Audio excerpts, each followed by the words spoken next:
नमस्कार साथियों, only GSB में आपका हार्दिक स्वागत है। तो अभी हम पढ़ रहे हैं सामान्य अध्ययन के लिए यूथ कंपटीशन टाइम्स की बुक है, जिसमें यूपीपीएससी आयोग द्वारा जो पिछले वर्षों में कराई गई परीक्षाएं हैं, उनके प्रश्नों का वन लाइनर से अध्ययन कर रहे हैं।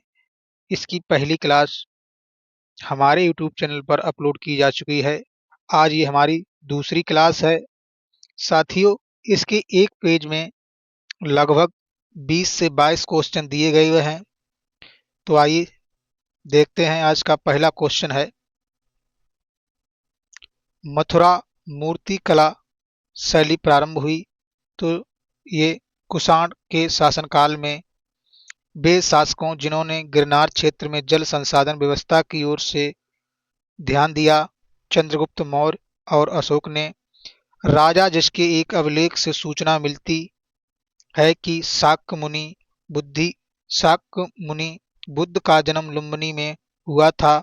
अशोक सारनाथ स्तंभ का निर्माण किया था अशोक के द्वारा।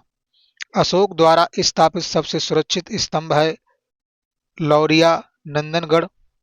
अशोक का वह अभिलेख जो कनक मुनि बुद्ध के अस्तित्व को प्रमाणित करता है, निगाली सागर स्तंभ अभिलेख। गुर्जरा लघु शिलालेख जिसमें अशोक का नामोल्लेख किया गया है, स्थित है। तो वह मध्य प्रदेश के दतिया जिले में स्थित है। अशोक के अभिलेखों में से पूर्ण रूपेण धार्मिक सहिष्णुता के प्रति समर्पित अभिलेख है। तो वह अभिलेख है शिलालेख 12।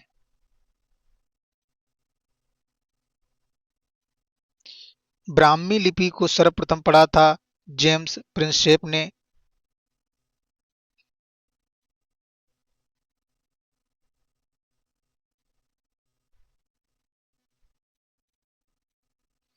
प्राक अशोक ब्राह्मी लिपि का पता चलता है अनुराधापुर से।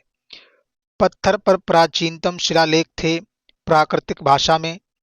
अपने साम्राज्य के उत्तरी पश्चिमी भाग में उत्कीर्ण राजज्ञाओं के लिए अशोक ने लिपियों का प्रयोग किया था, आरामाइक, ग्रीक और खरोष्ठी लिपि में। इलाहाबाद में अशोक स्तंभ सूचना प्रदान करता है समुद्रगुप्त के बारे में।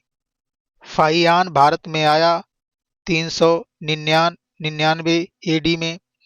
कलिंग युद्ध का विवरण हमें ज्ञात होता है 13वें शिलालेख से। मौर्यन मंत्री परिषद के राजस्व इकट्ठा करने से संबंधित था समाहर्ता। अशोक का समकालीन तुर्मय राजा था मिस्र का। मकदूनिया में अशोक का समकालीन राजा था एंटीगोन गोनटास। टालमी टालमी फिलाडेल्फस जिसके साथ अशोक के राजनैतिक संबंधित थे, शासक था मिस्र का। एक इतिहासकार के अनुसार शिलालेखों में अशोक ने जिस धर्म का प्रतिपादन किया है वह है वस्तुता राजधर्म राजधर्म था फिलीट।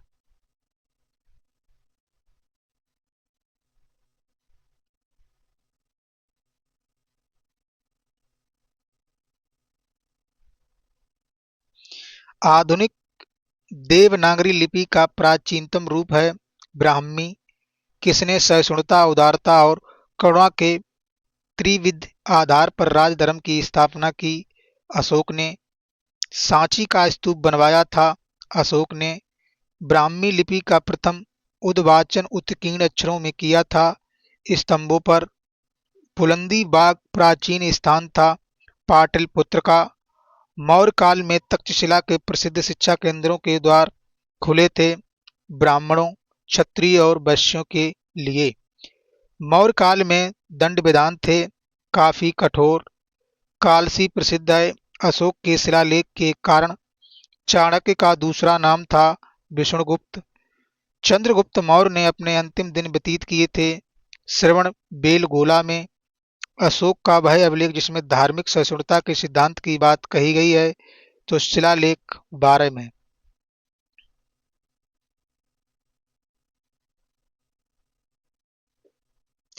अब मौर्योत्तर कालीन भारत से संबंधित जितने भी उत्तर प्रदेश लोक सेवा आयोग ने प्रश्न पूछे हैं उनका अध्ययन करते हैं। तो आइए इसका पहला क्वेश्चन है, सिमुक संस्थापक था सातवाहन का। कारदमक क्षत्रपों ने अति दुर्लभ सिक्के प्रचलित किए।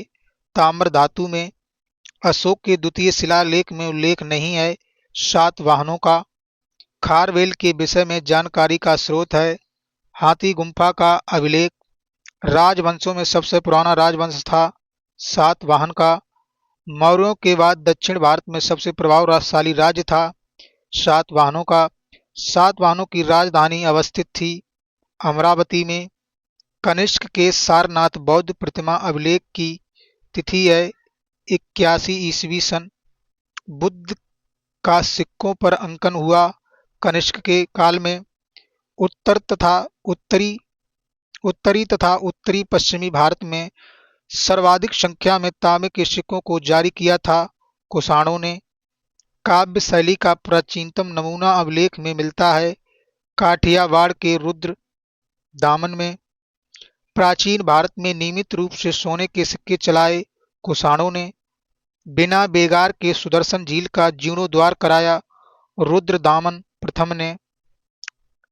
प्राचीन भारत के साहित्य इतिहास में पाणिनि और पतंजलि ख्याति प्राप्त नाम है फले फूले। तो ये शुंग राजवंश के समय में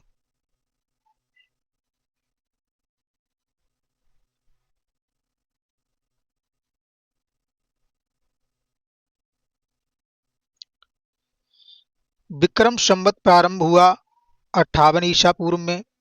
महाभाष्य के लेखक पतंजलि समसामयिक थे पुष्यमित्र शुंग के।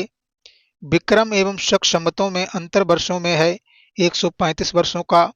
सही सुमेलन है सूची 1 और सूची 2।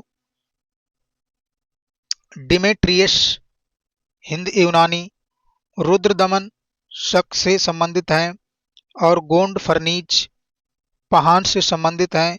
बिम कुषाण से संबंधित हैं। प्राचीन भारत पर विदेशी आक्रमण से संबंधित प्रश्नों का आप अध्ययन करेंगे। तो इसका पहला क्वेश्चन है प्राचीन काल में भारत पर आक्रमणों के संबंध में कालानुक्रम है। तो सबसे पहले यूनानी फिर शक इसके बाद कुषाणों का आक्रमण। मध्य प्रदेश में विदिता के पास बेसनगर में गणध्वज स्तंभ बनाया था हेलियोडोरस ने। हमारे देश को इंडिया संबोधित करने वाले थे यूनानी। हिंद एवं शासक जिसने शीशे के सिक्के जारी किए थे स्ट्रेटो द्वितीय ने।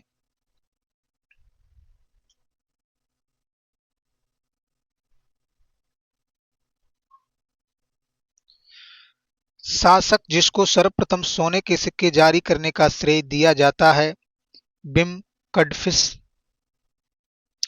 वीर भारतीय राजा का नाम जिसने सिकंदर के झेलम के तट पर पराजित किया था पोरस ने। युद्ध भूमि में बड़ी संख्या में सैनिक के मारे जाने अथवा आहत हो जाने के बाद भारतीय गण अथवा राज्य की स्वयं स्त्रियों ने सिकंदर के विरुद्ध शस्त्र धारण किया था मशग में। आयुर्वेद के प्रसिद्ध विद्वान चरक दरबार अलंकृत करते थे कनिष्क का। अब आइए देखते हैं अगला चैप्टर है हमारा संगम युग चेर चोल पांड्या। इनसे जो पूछे गए प्रश्न हैं उनका अध्ययन करते हैं। राजवंश अपने संगठित स्थानीय प्रशासन के लिए प्रसिद्ध था कोरोमंडल क्षेत्र के चोल वंश का शासक जिसने शिवपाद शेखर की उपाधि धारण की थी राजा प्रथम ने। संगम ग्रंथ तोलकम्पियम आधारित है व्याकरण पर। तमिल ग्रंथ जिसे लघु वेद की संज्ञा दी गई है कुराल को।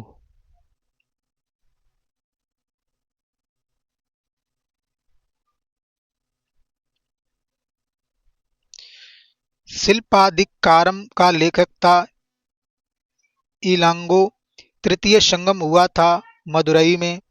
बृहदेश्वर मंदिर जो भगवान शिव को वर्ष 1014 में समर्पित किया गया था, स्थित है तंजावुर में। साथियों, अगला हमारा चैप्टर है दक्षिण भारत का इतिहास, चोल, चालुक्य और पल्लव।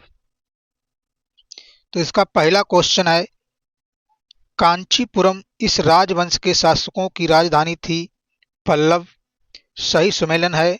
सूची 1 में शासक और सूची 2 में वर्ष। राज का जो वर्ष है वो 1985 से और 115 तक ईस्वी तक। राजधिराज प्रथम का जो वर्ष है 1044 से 1052 ईस्वी तक। कुलोत्तुंग प्रथम का जो शासन काल है वो 1070 से 1120 ईस्वी तक।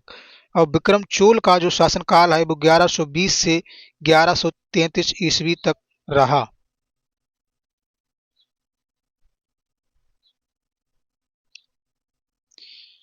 आइए फिर सही सुमेलन है। सूची 1 में राजवंश और सूची 2 में राजधानी दी गई है। पल्लवों की राजधानी कांची में थी। कदम की राजधानी वनवासी में थी।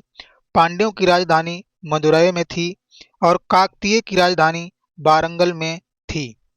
नटराज की प्रसिद्ध कांस्य मूर्ति एक उत्कृष्ट उदाहरण है चोल कला की। वह राजवंश जो अपने अपने शासन काल में ही अपने उत्तराधिकार घोषित कर देते थे, चोल। वह दक्षिण भारतीय राज्य जो अपनी नौसेना शक्ति हेतु प्रसिद्ध था, चोल। चोल गंगम नामक बृहद कृत्रिम झील बनवाने का श्रेय दिया जाता है राजेंद्र को। तंजौर के बृहदीश्वर मंदिर का निर्माण किया था राजा राज प्रथम ने। चोल का राज्य किस क्षेत्र में फैला था? कोरोमंडल तट से दक्कन के कुछ भाग तक। चोल शासकों के शासनकाल में बारियम उद्यान प्रशासन का कार्य देखता था टोटा बारियम।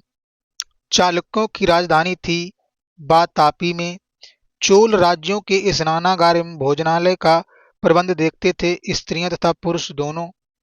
चोल शासकों का नाम बताइए जिसने श्रीलंका के उत्तरी भाग पर विजय प्राप्त की थी। तो राजा राम प्रथम ने, राज प्रथम ने।